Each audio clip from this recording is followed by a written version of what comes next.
Ya pemirsa, terima kasih Anda masih tetap setia bersama kami di Seputar Aceh. Kami masih memiliki sejumlah laporan menarik untuk Anda. Pemirsa, penjabat Ketua Tim Penggerak PKK Aceh, Ayu Chandra Febiola Nazwar, mengingatkan setiap perhelatan event-event memantik euforia besar masyarakat yang lebih memperhatinkan adalah keramahan lingkungan dengan mengurangi penggunaan plastik serta pengelolaan sampah yang tepat.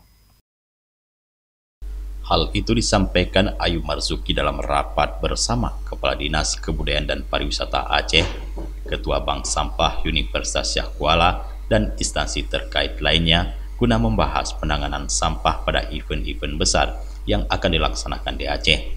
Kegiatan rapat itu berlangsung di Hotel Rasa Mala pada Senin 29 Mei 2023. Ayu yang selama ini concern dalam penanganan sampah itu mengatakan tidak dapat dipungkiri event-event besar selain mampu menjadi daya ungkit bagi perekonomian dan pariwisata, namun memiliki konsekuensi terhadap peningkatan sampah yang melimpah.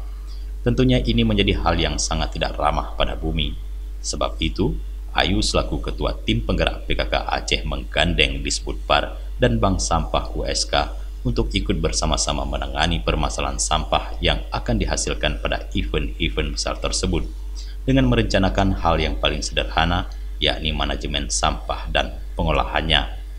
Ketua Bank Sampah Universitas Syah Kuala, Rama Herawati mengatakan, untuk mengubah perilaku dalam penggunaan plastik sekali pakai sangat sulit dilakukan.